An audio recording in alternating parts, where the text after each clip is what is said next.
Sejam todos muito bem-vindos a mais uma batalha. Hoje vamos passar os olhos pelos diferentes temas da atualidade, porque há muita coisa que merece o nosso comentário. Mas antes de mais, duas pequenas notas. Uma primeira nota para agradecer o convite que me foi endereçado por parte da organização do Dia do Clube. No passado sábado tive o prazer de estar no Estádio do Dragão nesse evento, um evento marcado pelo portismo desinteressado, pelo portismo honesto, pelo portismo puro. Um evento de portistas para portistas, um evento onde continua a acontecer aquilo que infelizmente está perdida, a carolice. A carolice daqueles que dedicam muito do seu tempo, muito do seu trabalho, muito do seu empenhamento a tudo isso. Uma organização a todos os títulos amadora, mas que é profissional, é super profissional naquilo que diz respeito à sua dedicação. Foi, portanto, para mim um enorme gosto de estar presente, num painel também de gente portista, de gente muito portista, e, portanto, para mim foi um enorme prazer. Uma outra nota para dizer que o Batalha não vai de férias. Tem havido aí muitas dúvidas. Não, o Batalha não vai de férias. O Batalha vai continuar a batalhar. O Batalha não tem tempo para ir de férias. Vamos continuar aqui, não numa ordem bissemanal, mas sim numa ordem semanal. Uma vez por semana vamos estar com vocês. Mantém-se o dia de terça-feira e aqui a colar, porventura, por alguma limitação pessoal ou profissional, será a quarta. Mas vamos continuar sem férias. Ora bom, falando então da atualidade e ainda no âmbito do Dia do Clube, há umas declarações de Jorge Nuno Pinto da Costa, o nosso presidente no Dia do Clube, que têm sido muito escalpelizadas e analisadas até à exaustão relativamente à sua sucessão. Bom, eu que estive lá não ouvi nada daquelas interpretações que estão a ser dadas àquilo que Pinto da Costa disse. Aquilo que Pinto da Costa disse, e muito bem, em comentário a um sócio que disse que enquanto tivéssemos aquele presidente era pouco relevante os jogadores ou o treinador, Pinto da Costa disse, e muito bem, que é fundamental apoiar os jogadores, os treinadores, bem como o presidente e qualquer que seja o presidente. E isto não é falar da sucessão, isto é falar do óbvio, isto é falar do inequívoco. Agora, é verdade que falou que já houve por 2 momentos situações em que podia ter saído e que naturalmente isso mais tarde ou mais cedo vai acontecer, mas isso, meus amigos, não é falar da sucessão, não é criar listagens de sucessores como alguns energúmenos andam a fazer. Não é o êxtase que alguns cartilhados já querem ter, de já estarem a falar da saída de Pinto da Costa. Mas não é aquilo que o Sr. Dr. André Ventura, no Correio da Manhã, de forma, mais uma vez, de baixo nível, ao seu pior nível, vem dizer que está na altura dele ir passear com as namoradas. É verdade que o nosso Presidente tem um currículo relativamente a elementos do sexo feminino muito vasto. Se calhar até cria alguma animosidade e algum ciúme em alguns pseudo-advogados. Agora, há uma coisa que eu acho que ainda falta nesse currículo a Jorge Nuno Pinto da Costa. É arranjar uma namorada em Leiria. Ele devia, o nosso Presidente, arranjar uma namorada em Leiria. Porque as de Leiria são sempre muito discretas e nunca ninguém fala nelas. E, portanto, deixem estar o homem sossegado, porque isto só revela mais uma vez uma coisa extremamente importante. É que basta Pinto da Costa respirar, basta Pinto da Costa aparecer e eles continuam a tremer. E esse é o melhor cartão de visita que o nosso Presidente pode ter. O mesmo André Ventura, na passada segunda-feira, veio também com umas piadas e com umas notícias a revelar que as relações promíscuas entre claques e clubes já tiveram muitos epílogos, em particular no Futebol Clube do Porto, dando como exemplo a saída de José Mourinho do Futebol Clube do Porto. Bem sei que em 2004, provavelmente, o Dr. André Ventura ainda nem sabia porque é que a bola pinchava. Para ele, provavelmente, o Benfica era simplesmente um bairro de Lisboa. Mas quem já cá andava há muitos anos sabe o que é que aconteceu. Eu não vou aqui dizer o que é que aconteceu, como é evidente. Agora, o Sr. André Ventura só demonstra o seu desconhecimento, só demonstra que é um ovni, que está a sobrevoar o mundo do futebol, mas que não sabe nada sobre o mundo do futebol. Ou então, está a demonstrar ser um cartilheiro obediente. Alguém lhe pôs aquilo na mão e ele veio a correr muito mostrar. Só que aquilo, mais uma vez, é para abafar aquilo que se passa na casa dele. É que nós não nos podemos esquecer que a história do Benfica está marcada, isso sim, pelos apoios que não podiam ser dados pelo clube aos no-name boys. os advogados que são pagos aos elementos dos no-name boys em processos que estão em curso. Recordo que o processo de 2008, que levou à detenção de vários elementos dessa claque, na altura foram analisadas as declarações e as intervenções de Luís Filipe Vieira. E isso, mais uma vez, foi aquilo que o Sr. André Ventura quis abafar. Mas assaltos a bombas de gasolina, não pagar portagens, invasões ao Seixal, apedrejamento das caminhonetas do Benfica, o Luís Filipe Vieira obrigado a sair sob escolta policial das Assembleias Gerais. Tudo isso, Sr. André Ventura, das duas uma. Ou tenta abafar, ou nem sequer sabe que existe, porque ele e o mundo do futebol têm uma relação ainda muito curta. E, portanto, aquilo que é importante que nós estejamos atentos é à continuidade desta cartilha, esta cartilha nojenta, esta cartilha asquerosa, esta cartilha que tem nestes acéfalos, nestes verdadeiros incapazes de emitirem uma opinião própria, incapazes de olharem para o seu próprio umbigo, temos aqui estes sim que têm que continuar a ser os alvos do nosso combate. Estes sim vão continuar a ser os alvos do combate desta batalha e é por isso que esta batalha não vai de férias. Agora, outro tema tem a ver com a arbitragem. No âmbito da arbitragem, e enquanto estamos todos ansiosamente à espera que saia a classificação dos árbitros, para sabermos quem sobe, quem desce e para percebermos outras coisas mais importantes, ficamos no dia de terça-feira a saber que Artur Soares Dias foi promovido à elite europeia. Esta promoção de Artur Soares Dias é obviamente uma excelente notícia para Portugal e para o futebol português e para a arbitragem portuguesa. Artur Soares Dias, árbitro do Porto, e parece que é estranho para alguns existirem árbitros do Porto, passa a estar dentro dos 26 melhores árbitros europeus. Ora, se isto é uma boa notícia para Portugal, para o futebol português e para a arbitragem, se calhar, para alguns cartilhados não é muito boa notícia.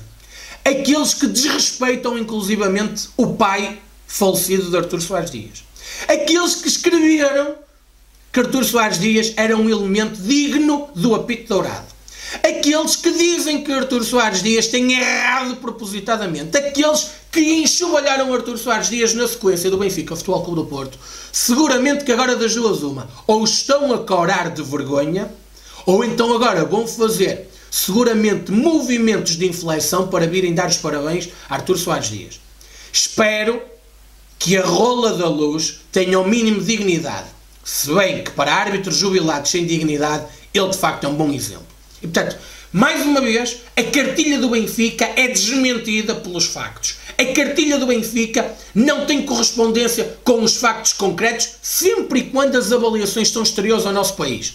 Claro está que provavelmente, se fosse Ferreira Nunes, Artur Soares Dias neste momento ia apitar o Campeonato Nacional de Séniores. Mas como esse senhor já é falecido ao nível das classificações dos árbitros, temos efetivamente um árbitro que sobe à elite europeia e isso é aquilo que a cartilha do Benfica naturalmente não consegue elogiar. Também ainda, da semana passada, vêm algumas entrevistas de Sérgio Conceição. À SIC, ao Jogo, ao Jornal Notícias. E um dos pontos que para mim foram mais surpresa, ou uma das novidades, foi de facto o relato do acontecimento entre o seu filho e o seu treinador João Tralhão. João Tralhão, treinador dos Júniores do Benfica, depois do Belenenses Futebol Clube do Porto, em que um dos golos do Belenenses foi obtido por Natan, tratou o filho de Sérgio Conceição num treino por Natan. Ora bem, eu diria que nada disto é uma absoluta surpresa. Que aqueles senhores não tenham respeito pela relação pai-filho, já percebemos sempre que se fala de Artur Soares Dias. Agora, estes puritanos que vieram criticar os jogadores do Futebol Clube do Porto por eventualmente terem atitudes menos simpáticas ou menos educadas ou menos corretas nos festejos do campeonato, são os mesmos que perante miúdos, perante adolescentes, têm um treinador que não é capaz de respeitar aquilo que é a relação de um pai com um filho. Isto demonstra essencialmente os valores da escola do Seixal.